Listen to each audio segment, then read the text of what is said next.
আসসালামু আলাইকুম ভাইয়েরা এবং তাদের বোনেরা, আপনারা সবাই কেমন আছেন? আশা করি সবাই ভালোই আছেন। আজকে আমরা আপনার জন্য নিয়ে এসেছি একটি ব্লগ ভিডিও। আমাদের ব্লগ করার কোনো ইচ্ছা ছিল না, তবে ব্লগটা করতে হয়েছে এই কারণেই, আমাদের একজন টিম মেম্বার অসুস্থ হওয়ার কারণে আমাদের যে আজকে রিল বানানোর যে প্রোগ্রামটা ছিল এটা ক্যান্সেল হয়ে গেছে। এই কারণে ভাবলাম একটা নর্মাল ব্লগই বানাই, বাসায় বসে থাকে তো কোনো লাভ নেই। তো ক্যামেরাটা হাতে নিয়ে বের হয়ে গেলাম ব্লগ বানানোর উদ্দেশ্যে। আজকে আমরা যাব ওই প্লেসে যেখানে আমরা অল টাইম আড্ডা দেই বা অনেক আগে থেকে আড্ডা দেই। তো সেই প্লেসে আমরা আজকে যাচ্ছি। দেখতেই পাচ্ছেন আমার বন্ধু ক্যামেরার সামনে এসে একটু পাঙ্কু সেজে নিল, সেটা বড় বিষয় না। সেদিকে আমরা খেয়াল না দিয়ে আমরা আমাদের ভিডিওর দিকে মনোযোগ দিই। স্টেডিয়াম যাওয়ার জন্য আমাদের ফার্স্টে লাগতেছে একটা রিক্সা। তো আমরা মোড়ের উদ্দেশ্যে রওনা দিলাম একটা রিক্সা খোঁজার জন্য। এখানে একটা কাহিনী আছে গাইস, আমাদের যে মোড় এটা দুপুর টাইমে হয়ে থাকে মরুভূমি, এবং আমরা আজকে বের হয়েছি দুপুর টাইমেই। এর জন্য একটা টেনশনে আছি যে মোড়ে গিয়ে কি আমরা রিক্সা পাবো কি না। তো আমরা চলে আসছি আমাদের মোড়ে একটা রিক্সা খোঁজার জন্য। তো আপনারা দেখতেই পাচ্ছেন এখানে কোনো রিক্সা নেই। রিক্সার জন্য অনেকক্ষণ ওয়েট করার পরে দেখতে পেলাম আমাদের হাতে ক্যামেরা দেখে একটা ছোটো ভাই আমার দিকে এগিয়ে আসলো। ছোটো ভাইটা এগিয়েছে একটু ক্যামেরার সামনে ভাব নিয়ে নিল। তো ইতিমধ্যে আমরা একটা রিক্সা পেয়ে গেছি এবং রিক্সাওয়ালার সাথে ভাড়াটাও মিটিয়ে নিলাম, কারণ আপনি যদি নাটোর শহরে ভাড়া না মিটান পরে যে আপনাকে তো প্যারায় পড়তে হবে, এটা আপনার পার্সোনাল ব্যাপার। তো এদিকে কান না দিয়ে আমরা চলে যাই আমাদের ভিডিওর দিকে। তো আমাদের সাথে থাকুন এবং ভিডিওটি দেখতে থাকুন।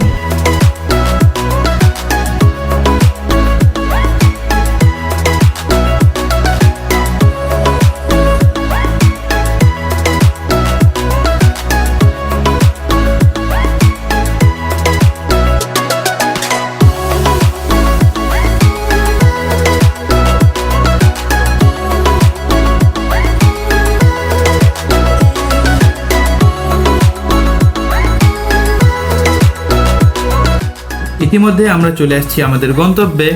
এটাকেই বলা হয় নাটোর শঙ্কর গোবিন্দ চৌধুরী স্টেডিয়াম। তো এখানে একটা বিষয় আছে, এখানে শুধু স্টেডিয়াম আছে তাই না, এখানে একটা মিনি পার্ক আছে যেটার নাম প্রচলিত আছে শিশু পার্ক হিসাবে। এখানে আমরা আড্ডা দিয়ে থাকি, অনেক আগে থেকে আড্ডা দিই। তো এখানের কথা না বলে ডাইরেক্ট আমরা চলে যাই স্টেডিয়ামে।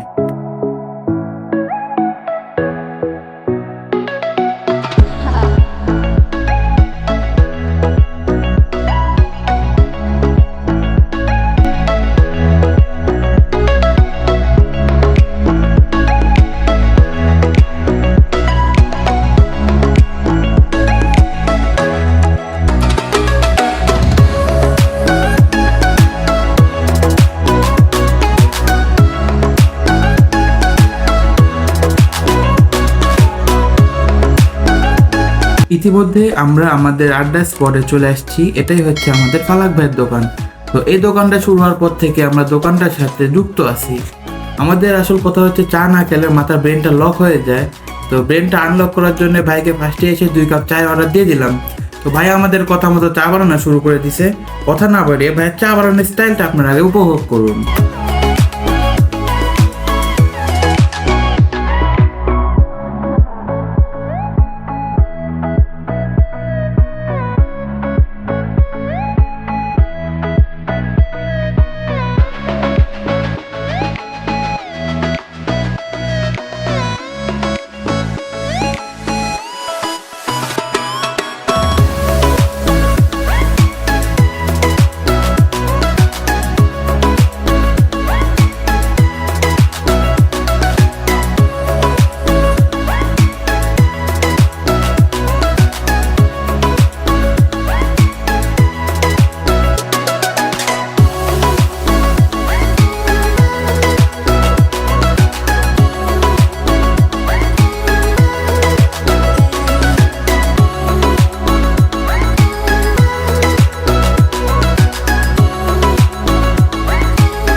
ভাইয়ের চা বানানো শেষে ভাই আমাদেরকে চাটা দিয়ে দিল। ফার্স্টে আমাদের যে ক্যামেরাম্যান আছে সেই চায়ের কাপটা নিয়ে একটু প্রদর্শন করে আপনাদেরকে দেখালো।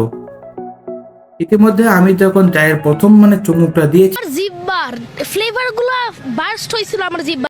চায়ের যে কালারটা আসছে গাইস, এটা আপনারা দেখলে বুঝতে পারবেন আসলে চাটা কেমন হয়েছে।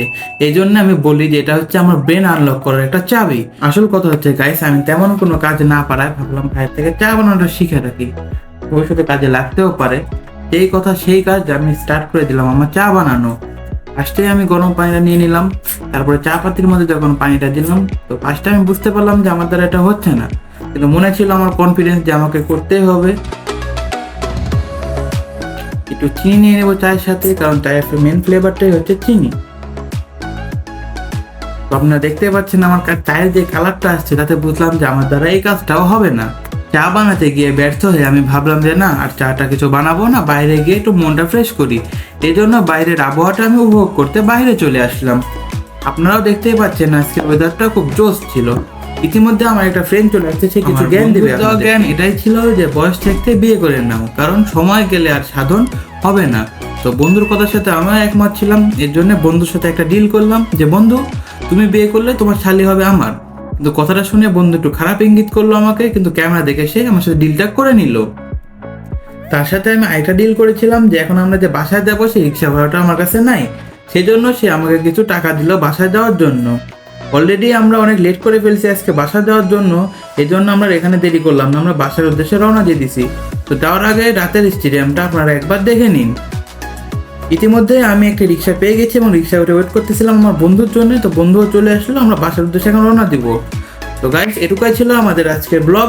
আমাদের সাথেই থাকো, চ্যানেলটিকে সাবস্ক্রাইব করে পরবর্তী ভিডিও দেখার জন্য আমাদেরকে মোটিভেশন দিন।